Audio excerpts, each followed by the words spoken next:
Well hello my dear friends, I hope that all of you are safe and sound wherever you are and most importantly healthy.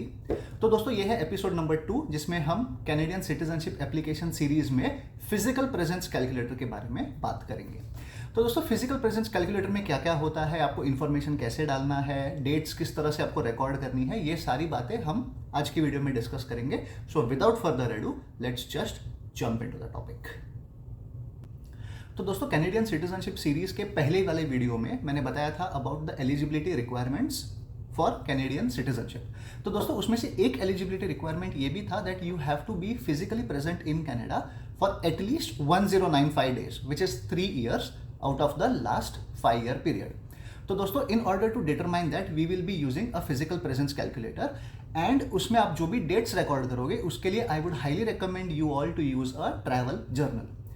अगर simple भाषा में बताऊं तो travel journal is nothing but a small table जहां पे आप लिखोगे आप कौन से डेट से कौन से डेट तक कनाडा से बाहर थे, आप कौन से कंट्री गए थे और आपका पर्पस क्या था। तो दोस्तों ये ट्रैवल जर्नल आप डाउनलोड कर सकते हो, मैं लिंक डिस्क्रिप्शन बॉक्स में दूंगा। It's free, just go and download and start recording your dates. दोस्तों कई बार ये होता है कि आपके पासपोर्ट में इमिग्रेशन स्टैंप होता है कुछ कंट्रीज में और कुछ कंट्रीज में इमिग्रेशन स्टैंप नहीं किया जाता। तो ऐसे केस में आपको आपका ट्रैवल एयर टिकट्स हो गया या ट्रैवल आइटिनरी हो गया, ये सब आपको संभाल के रखना होता है।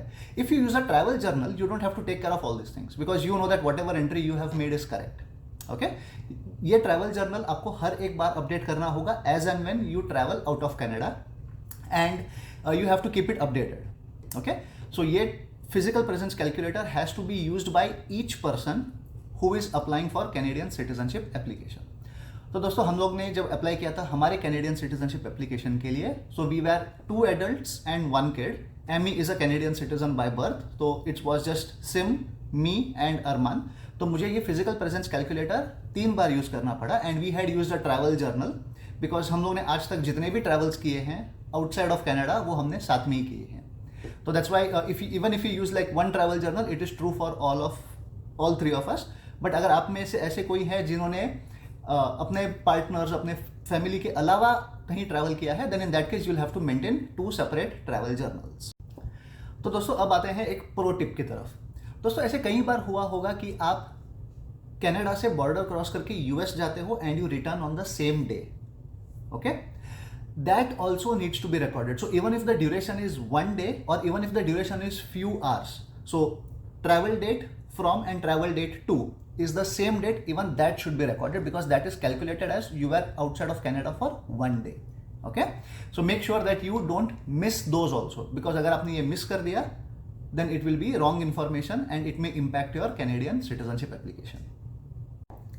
तो दोस्तों अब आते हैं प्रो टिप 2 की तरफ। दोस्तों ऐसे कई बार हुआ होगा कि आपने फ्लाइट लिया से suppose on 1st from any XYZ country, but by the time you reached Canada the day has changed and it is now 2nd of that month. Okay, तो in this case the question comes कि मैं first डालूं travel journal में या second डालूं।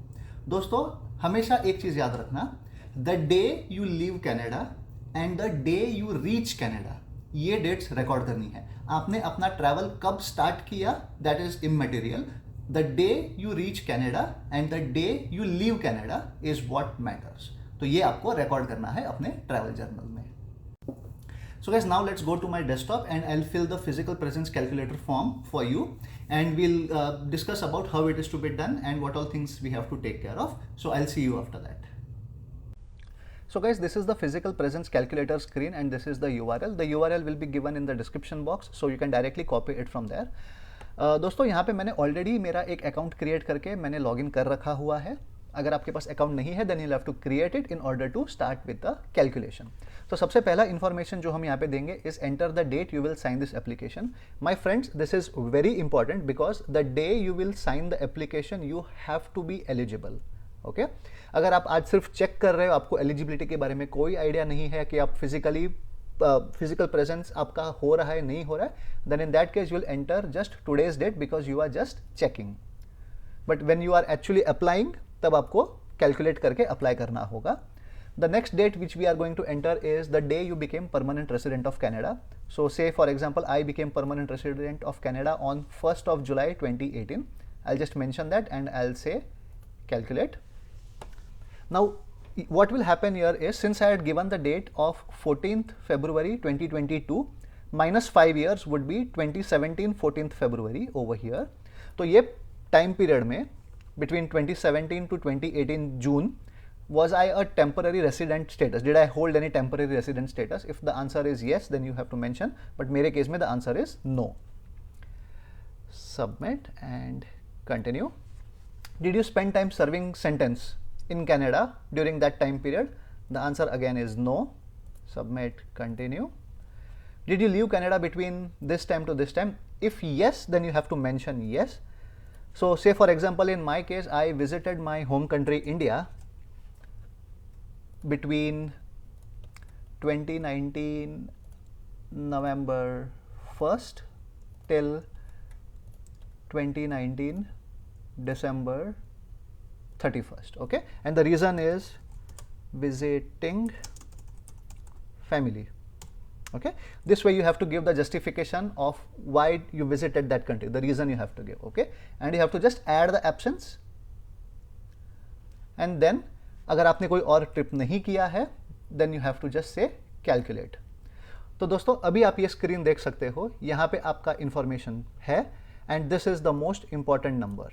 If this number is more than 1095, that means you are eligible. If it is less than 1095, that means you are not eligible. तो दोस्तों जैसे कि आप देख सकते हो स्क्रीन पे, यहाँ पे नंबर आ रहा है 1265, which means we are eligible as 1265 is greater than 1095. लेकिन अगर मान लो यहाँ पे 1085 आ रहा होगा, 1085, we all know that 1085 is less than 1095, then in that case you have to wait for 10 more days to sign your application. So in that case मेरा जो application date होगा, it will not be 14th of February 2022. I will be adding at least 10 or 11 days so that this number becomes greater than 1095. अगर यहाँ पे 1085 होता तो then in that case I'll be signing my application on 25th of February 2022. So this is how it goes. And दोस्तों यहाँ पे अगर आप scroll down करोगे तो आपका information यहाँ पे सब दिया जाएगा जो भी आपने entry की होगी. You have to print this page and you have to attach this page along with your application form. So guys, this is very mandatory. यहाँ पे clearly उन्होंने mention किया हुआ है that you must print and attach this page with your application for Canadian citizenship. This is very important. So दोस्तों जैसे कि आपने देखा कि फिजिकल प्रेजेंस कैलकुलेटर यूज करना is very simple. The only thing that you have to take care is the dates should be perfect. All the information that you give should be true, because even slightest mistake can have detrimental effects on your Canadian citizenship application. तो guys ये चीज़ का आपको बहुत ध्यान देना है कि आप जो भी dates, जो भी information आप physical presence calculator में डालेंगे, it should be accurate, and that is pretty much it. It's easy to use, simple, straightforward. Okay, so guys, that's it for the day. I hope that you all like the contents of this video. If you really do, you know what to do. You have to like on this video, you have to comment on this video, and you have to subscribe to our channel. So guys, with this I say goodbye, take care, and much love.